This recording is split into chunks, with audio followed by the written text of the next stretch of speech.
right, so welcome back to another episode of Time Out with the Sports Doctor podcast. And we have another special guest for you here today, Miss Esmeralda Figueroa, who is a Division I college athlete, but also playing on the professional level in women's soccer. So, Esmo, glad to have you on the show today. I'm really excited to hear your story. This podcast is brought to you by Zero Gravity Skin, a prolific leader in the aesthetic devices market, delivering anti-aging, complexion clearing, hair growth, and pain management solutions across the globe.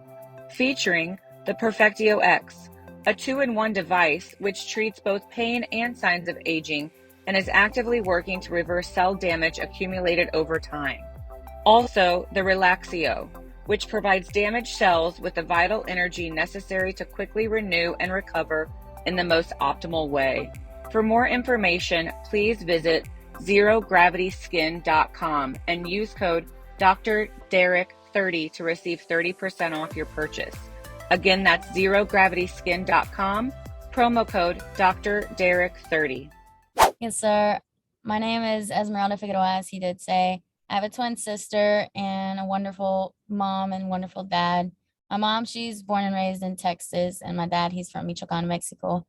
And so I started playing sports when I was around 4, and soccer was a main aspect of my life because I started first watching my dad play, and he played on his restaurant team, and they were pretty good.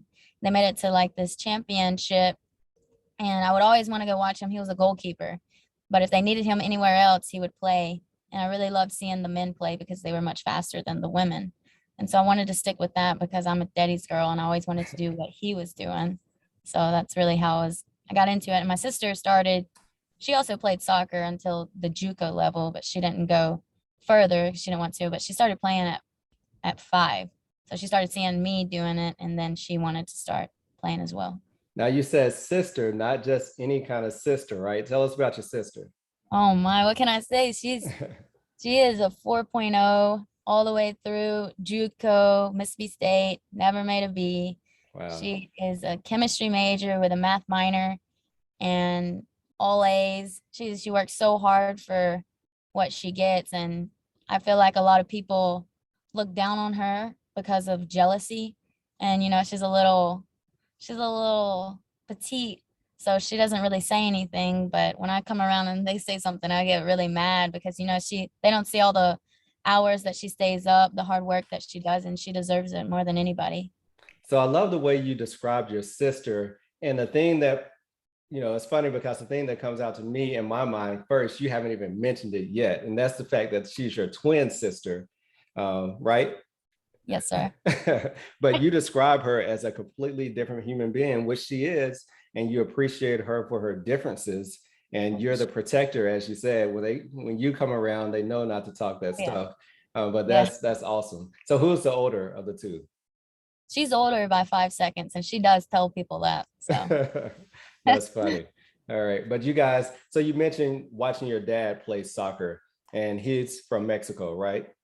Right. But did you grow up in Mississippi, or where did you live early in life? I did. We grew up in Laurel, Mississippi, me and my sister. Okay, perfect. All right. So were you guys competitive with each other, or was it always, okay, it's us against the world? We were. I feel like we were more competitive when I got to the high school level. But then she was just like school, because she was trying to be valedictorian at high school, and she did succeed in that, obviously. But it was all school. And for me, it was work out because my dad started this program, P90X, when I was like 12. And so I started with him because I would literally do everything he did. And that's how it was like for me. It was work out, school. But for her, it was school until like when we got more older and like valedictorian, junior, senior year. So did your parents see maybe that her strength was academics and your strength was sports? And how do they measure up, or how do they treat you guys as far as your strengths and your weaknesses? They would treat us absolutely the same. Obviously we would be able to do what we wanted, but they would push us the exact same in sports and in academics. Obviously there was a difference between athleticism between me and my sister and the academics between me and my sister, but it's a point in how hard you want it Like if I wanted the valedictorian or the salutatorian as bad as she wanted it, I could have achieved that. And if she wanted the athleticism as much as I wanted, she could have achieved that. But it was just the differences. But they treated us the exact same, whichever route we wanted to go.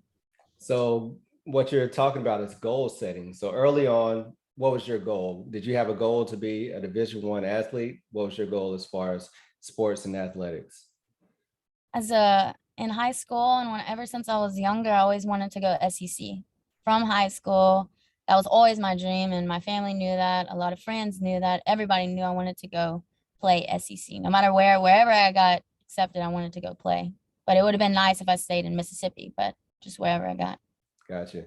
Now, I mentioned before we started recording, I moved to Laurel in 2014, and one of the first names I heard as far as soccer or related to soccer was your name. And you were young at that point. How old were you at that point when you first started playing varsity soccer? I was in the 7th grade. I'm not really sure how old I would be. Yeah. So 7th grade, but you weren't just on the team. You contributed early on, correct? I actually played defender until Coach Reed put me at forward because Morgan Manziel wasn't at the 7v7 and he put me at forward. And then I started shooting goals, and it was more fun than defender because I felt like I was contributing to the team, and that's when I actually started playing forward. All right. So you mentioned your talent level. You separated yourself from the pack, I guess, pretty early on, but you were playing with some other high level athletes. You mentioned Morgan Manziel. Didn't she go on and play at at Mississippi State as well? She went to play at Southern. At Southern, okay. But another Division I athlete on your same soccer team. But did you only play soccer early on? No, sir. I had a lot of different sports. Me and my sister both played soccer in high school, track in high school, tennis, softball, and band. We did band, but it was like my junior year, I think. And it was getting time for ID camps. And we were kind of late for the ID camps. Like you should probably start in 10th grade or 9th. And so it was very difficult to juggle all of these sports. And at that moment, when we tried to play softball, we couldn't even play softball because my mom was like, it has to be one or the other. And the coach for the softball team was like, you can't go to soccer right now. And I was like, I'm just trying to play softball. Like, this is not my dream. I need to go to soccer because that's what I'm trying to play. And so we had to choose right then and there. So I never really got to play softball, but we tried to play a lot of different sports. Yeah. See, I'm laughing because I have 3 kids, all now from 7 to 11, and it's already like a juggling act to just get them to do one sport. So, I mean, you guys were doing 3, 4, 5 activities. So I can only imagine, especially being, the same age. So, at some point, it's good to be able to be exposed. And I'm sure all the different sports have to help you become an athlete. But like you mentioned, 10th, 11th grade, you had to kind of choose to start focusing on one sport. So you excelled in high school. I mean, broke records at your school. I know you led the state in goals scored, one of the top in the nation as far as goals scored. Were you recruited heavily coming out of high school? Yes, sir, I was. And you decided to stay home, stay local, and go to Jones College to play on a junior college level. What helped with that decision?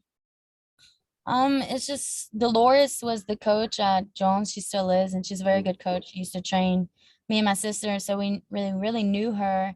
And I didn't get the offers I wanted to get out of high school. I got a lot of them, but it wasn't like SEC. I got one offer, but it was a walk-on from an SEC, and I knew that I could go more. And I also knew if I went to a junior college that I would work hard and that people would see me. And during my visit at Jones, I asked Coach Dolores, I said, can you prepare me for the SEC? That's what I asked her in my visit. And she said, depends on how hard you work. And when she put that on me, I knew that I could work hard. Like the physical part, you can push yourself, but it's like the mental part that's tough that people don't really see. And like when she told me that it was up to me, I knew that I could get there. And so I just chose that, and it was a very good decision. So I like the fact that you bet on yourself, number one, but you separated the physical from the mental, right? So I talk about on this show a lot. I highlight a lot of stories where people had to overcome obstacles, and not necessarily just people that it comes too easy. You've always been very physically talented, but at some point, when you look around the room, in high school and junior high school, you're probably the most physically talented person on the team. But when you get to the college level and you start to look around, talent at that point cannot carry you alone, right? So you mentioned the mental toughness. Tell us how your mental toughness or your mental fitness, how that separated you from the other players on your team.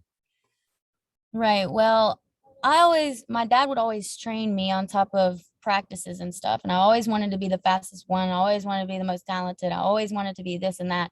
But when you go to a bigger level, it's not just you anymore as it used to be. It's other people. And so something has to separate you because other people are training, other people are working out now because it's big time. Like it's not just, yeah, I play on a soccer team at the high school or middle school, just to stay busy. So I thought I was mentally tough. My dad told me when he would take me training, I would miss goals and I would get down on myself. And I was like, I don't know why I'm having a bad practice, bad training. And he would be like, you need to start speaking positive to yourself. Don't worry about the one that you just shot. Worry about the next one. Because if you worry about this one, you're going to miss the next one. And you're going to miss the next one. So I started focusing on myself. And he told me to literally tell yourself you're the best. If I'm out there, I remember I was in high school and I shanked a PK. And I literally told myself I was the best. As soon as I shanked that PK, I told myself, I said, I am the best. And I turned around and I scored hat trick. And it's just like, you have to believe in yourself. You can't continue to stay on the negativity mental side because it's just going to take you down. And yeah, there's a side of being cocky, but it's not that point because I'm not going and telling people, hey, I'm the best, I'm telling myself that. It's like mentally. So nobody hears that from me. They see that I shanked the PK and like most people or myself, I would be like, oh my gosh, there's recruits here. What do I do? And then you get small to yourself. But if I told myself I'm the best and just think that I'm playing when nobody's watching, it just like helped me a lot. So my dad really helped me with the mental part. That's excellent. I want everybody to rewind that clip at least a minute and play that again, because what you said is great for parents, it's great for athletes, it's great for entrepreneurs, it's great for everybody, because you mentioned you're not being cocky, you're being confident, right? And Yes, the mental toughness piece is not for your teammates, it's for you. So what your dad was teaching you, it was to train your subconscious mind to know that you're the best, because you can miss that PK and say, oh, I suck, or, right. I'll never make this PK again, and the next time you get up to make that kick, your subconscious mind is going to replay that tape. So you have to train that subconscious mind to think the way that you want it to think. And that the way that you want your mind to think is that I'm the best and I can do this no matter what, the circumstances, no matter if it's in overtime, no matter if it's a game winner, or if it's just a Saturday day in the park, I can make this kick. All right, no, that's great. And that part of the mental training, I played on a lot of sports teams and I've been around a lot of sports teams, and especially at high school, junior high, even college level, many times you're focusing on more reps, more physical reps. How can we practice more? How can we play more games? Not many people are getting that mental piece. And it's, your dad being able to coach you and understand the game, that really goes a long way as far as separating you from the pack. Yes, sir. All right. So had a great career, as you mentioned. You went JUCO, but your dream was to go SEC. So tell us, about your JUCO career. I know you had a good experience there as well.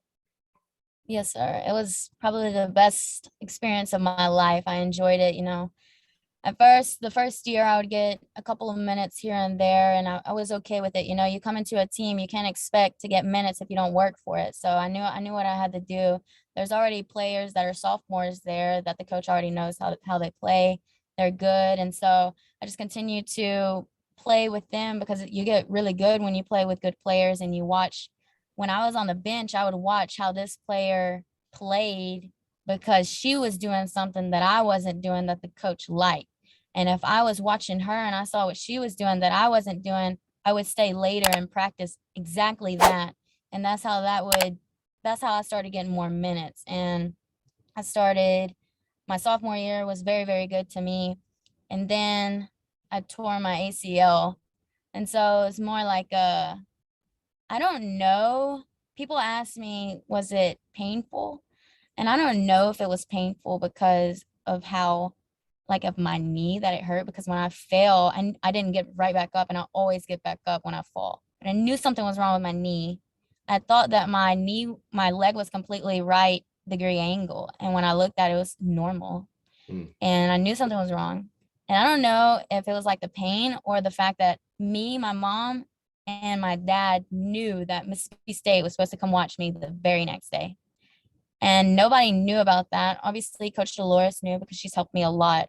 But I never boasted ever. I never told people my business. If I got so many offers, I never told them my business until it was out on the newspaper and everybody saw, because you can say you got this, you can say you got that, but then it goes away. You can't Yeah. count so many eggs before they hatch. So I never ever told people. So only my family knew. I don't know if it was like hurting me more because the fact that I was gonna have to tell them, hey, I can't even get up, I can't walk. And so that was a change in my life, big change. Yeah. So take me to that moment, because that was your second year at Jones, right? Your sophomore year. And I was already thinking that you probably had committed. So you had not been offered yet by Mississippi State, correct? Right. So the day before they're supposed to come watch you play, you go down, tear your ACL. What's going through your mind at that point? The Sabre training bat is like no other training bat you've ever used before. So the purpose of the Sabre training bat with its modified barrel is so that you can perfectly sequence and get behind the ball, getting the bat on plane sooner, creating less miss hits, more line drives, higher batting averages, and more exit velocity. The Sabre training bat is the #1 training bat on the market. Sabre Bats, the training bat that's going to take you to your best swing.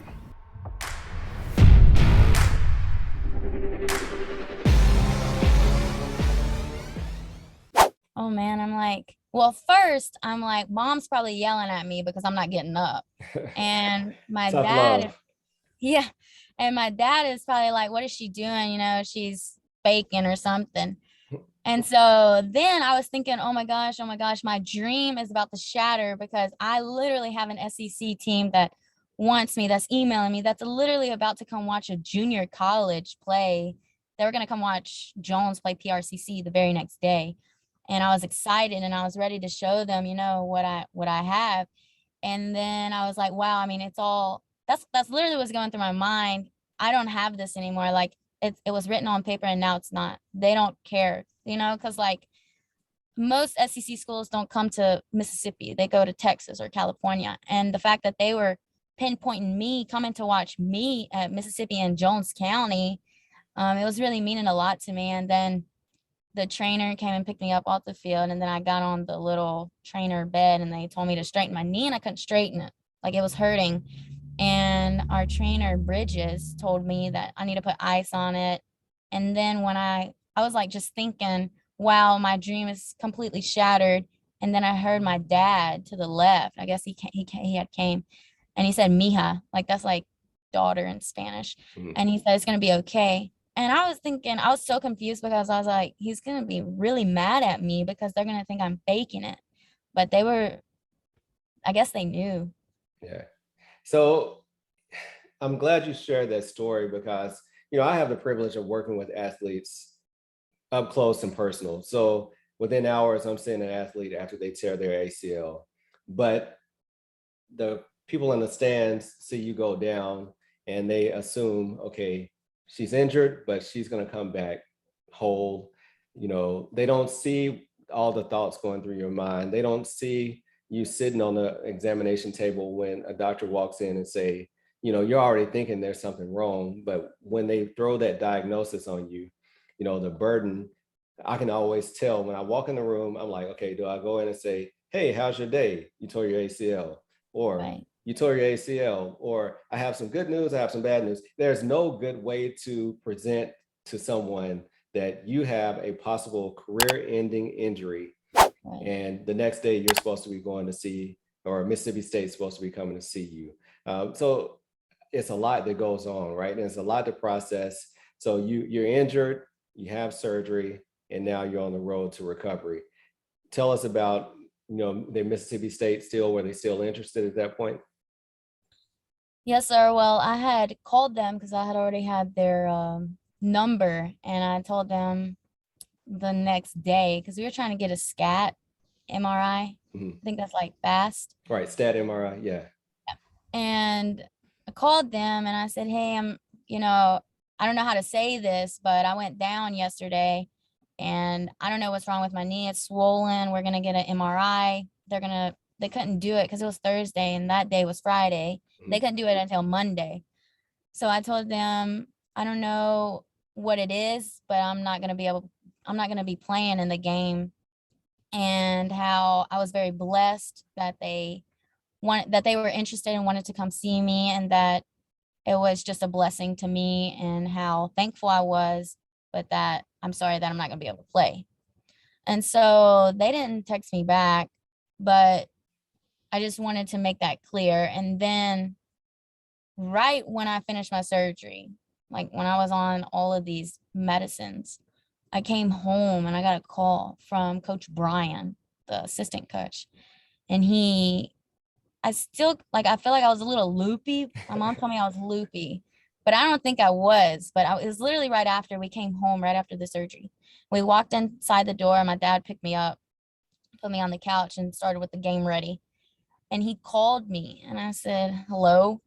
And he said, hey, Esma, how are you feeling? And I said, well, I just got back from surgery, but I'm feeling great. And then he said, we just wanted to call you and tell you that we still wanted you, and that they were going to offer me. And I literally started crying, and I got chills everywhere, and it was on speaker, and my mom was recording it with her phone because she's always recording everything. And my dad was in shock, and everybody was in shock. But it was just like, I don't know, a miracle. Like, I don't know how that happened, but it was a miracle. If it wasn't for Coach Brian and the Mississippi State, I would have never, ever succeeded with my dream as a little kid. And till this day, I don't really know how that happened, but I'm very blessed. Yeah, that's awesome. And I'd imagine as you were rehabbing, did that motivate you to work and push even harder? It did. Yeah. So tell us, so you evidently you made it to Mississippi State, right? So tell us how getting back into soccer after your ACL, how was that recovery road? It was very hard because I've never really been through like a career ending, a very long-term recovery process. And it was very hard. Number one, because I was going to a new university and I had to leave early. They wanted me to come in the spring, so my sister would come in the fall. So I had to leave early, and usually, well, I had to stay in the dorms because I didn't really know Mississippi State. Only went to football games and stuff. So they made me stay in the dorm, so I had to have a roommate. And that was a big change because my roommate's always been my twin sister. So it's never been anybody else my whole life. So that was a big, big change. And the therapy, it's just, I mean, I had therapy 3 times a day. Like I would have to wake up, take my car, go to therapy. And it was just feeling like my knee was never getting better. 3 times a day, every single day of the week. And your knee still looks the same. It still feels the same. And it's just like been 3 months. Then it goes 4 months. And you're like, there's nothing changing.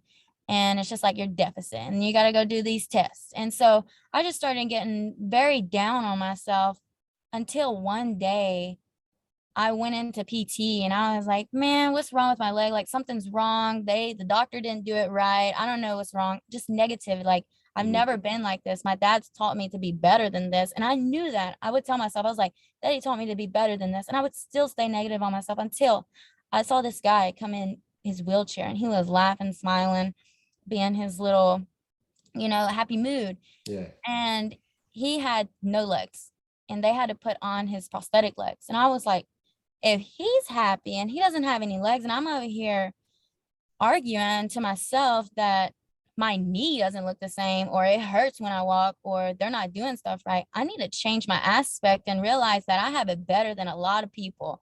And I feel like I have it worse than everybody. And there's people out there that can't even walk. There's people out there with cancer. There's people out there with their mom just passed or their dad just passed. They have it worse than me. So that's when I started like working more harder. And if it was painful, I knew that something was working. You know, it wasn't just like something was tearing. Like when they say it's mentally strong, it's really painful, but you have to go through it, you know? Yeah. And so that's really what pushed me. This one guy with his prosthetic legs. That's awesome, because he put it all into perspective for you, right? He took Right. you from having a pity party to feeling empowered again and feeling, you know, hey, I am fortunate, even though I have a torn ACL. I'm at Mississippi State, my dream school, and I'm Mhm. still pursuing my dream. So awesome story. So tell us about your career at Mississippi State. Yeah, it was a long career for me, but I enjoyed playing with the players there. So at first I came in, I was obviously recovering on my ACL because I had torn it in October, had surgery in November, and I came in December. So I was doing therapy over there at Mississippi State, and they started in the spring. Then they went to the fall, but I wasn't released. I was released towards the end of the fall. So I started. I mean, I got to play in the Vandy game and the SEC tournament. That was my first game back, and I think it was like a year and something. But I was practicing, but I was still in my brace, and it was a big change for me because I never been on the sideline. I was always on the field. I would always get minutes. I was never on the sideline. Mhm. And so I was like, if I'm at a new school, I don't know these players. They don't know me. What am I going to do? Just stand there and do my glute bridges on the, you know, over there? Or am Yeah. I going to make myself known? So that's when I started yelling for the team. I was like, I would tell them nice shot or something, and they would start to know me, and they were like, dang, she cheers for us every single time. I'd go get the balls. I would cheer them on with the running test, with everything. I would say hey to everybody. I would make sure I did everything that I could in the process. So that's when I started just cheering them on, because no matter like what you're going through, even if if I'm a soccer player and I'm not on the field, I could still be a hard worker at something else. If I can't do this, I can do this, you know. Right. And I started just cheering them on because that's what they deserve. You know, I wasn't thinking of myself. I was trying not to be selfish, but I really wanted to be out there, you know. Yeah. So when you were finally all the way back, what did it feel like to, you know, I'm talking about back to being the, you know, player that you were before your injury, playing around, running, cutting, your mind not thinking about your knee. What did that moment feel like? It felt amazing. It felt like I felt like I would never get to that spot. And when I actually did, it just felt unreal. But it was just like when I was recovering on my ACL and I would see people complaining about the fitness test, I was thinking to myself, wow, that used to be me. But right now, Hmm. if I had those legs that they had, I would want to be on that line right now. I would run the beat test 12 times. I would run the man U 12 times. But it's like your mental state of mind changes. It's like, wow, if I had those knees, I would be running right now. And they're complaining, but I don't think they know how it feels, you know, to be injured, and they have to like check back in their life and realize that there's people that can't even run. And then when I started getting back into soccer, yeah, you have the mental state of mind, but because there's like, you have to get out of the brace. That was the main thing. You had to get out of the brace. And so I tried to get out of the brace. I felt comfortable with the brace, but then they have protocols. Mhm. So you had to follow with their protocols, no matter if you felt comfortable or anything. So I was like, once I'm done with spring and I go play on my professional team, I'm going to take my brace off when we play on turf, the most dangerous thing. And so I would always tell myself I'm gonna take my brace off when I practice. And I told my dad, and he was like, yeah. Because I told him I was gonna take it off for the game in Clinton. And he was like, yeah, okay. So then I walked out without my brace, and I usually take it to the bench. But when I take it to the bench, I put it on my knee. So I didn't take it to the bench. And I walked out and I started playing on turf, and I finished that game. And that's when I stopped wearing my brace. And that's when I felt like myself. Good. Now tell us what you're doing now. I'm Everybody playing says you sit in a car, so tell us you are actually where. Yeah, I'm actually in Jackson. I'm about to practice on my women's professional soccer league team in Jackson. So we have practice twice a week, but I used to come twice a week, but now my parents made me pay for my gas and it's not fun. So I told them I have to come once a week. But yeah, I'm in Madison right now. and you're playing professional soccer, but you're also going to be continuing your college career as well? Yes, sir. Perfect.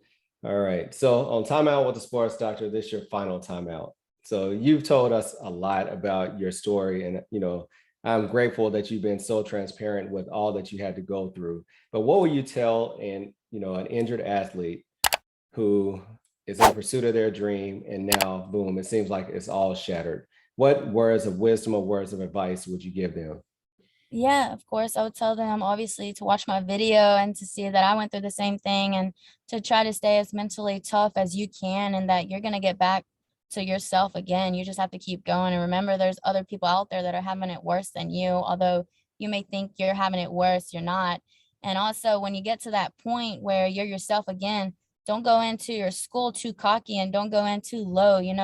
Just start competing with yourself, not with other people. And you just need to work hard every single day and just beat yourself every single day. If you did 8 reps this day, you need to time yourself for 9 reps. If somebody else did 12 reps, you can't time yourself for 13 reps. You have to beat yourself, and that's how you work. And just work when nobody's watching, because that's when you become dangerous. Yeah, your only competition is the person you were yesterday, right? Right. And I always tell people that, don't focus on the schedule, because your injury wasn't based off next year's schedule. Right. Your injury happened at an inopportune time, so we get you back when you're ready to compete. Yes, sir. And to focus like day to day and never look in the future, like just focus on that day. Because a lot of people are like, man, what happens like if I can't do this? What happens in like 30 years if I can't do that? Don't focus on that. You don't even know if you're gonna make it 30 years. Focus on today. Focus, like, you can't focus on in a week I'll be ready. No, it's never that. You need to start today. You got to focus on today only. Yeah, absolutely. So tell the audience how they can follow you. Well, first tell us about Esmo Fit. Tell us what that is. Yes, sir. I made a Instagram account for my fitness. My parents always wanted me to do one because I'm always working out or nutrition, this, cooking stuff, taking pictures of everything. And they were like, you should make your own account with your fitness stuff. I was like, yeah, that sounds good. I really wanted to help other people if they need help, and, they can follow my content. And it's just a little Instagram to also keep me motivated, because now that I have the Instagram, I can post, help me, like, hey, I have to post, so I have to work out, and stuff like that. Absolutely. And we'll include all the information in the show notes. So go follow her Instagram page to keep up with her, return to soccer and Esmo Fit, as she continues to empower the world through nutrition and through fitness. So once again, thank you for coming on. It's very awesome that you shared your story with us, and I can't wait to hear more from you. Yes, sir. Thank you for having me. Absolutely. Thank you for continuing to support this podcast. If you enjoyed this episode, then please leave a 5-star review. And if you haven't done so, subscribe so you continue to get the updated episodes. Until later, peace. Timeout with the sports doctor. Keep our head right in the game. We ain't never stopping. You are now tuned in. Trust you don't want to miss. This is where life, sports, and medicine.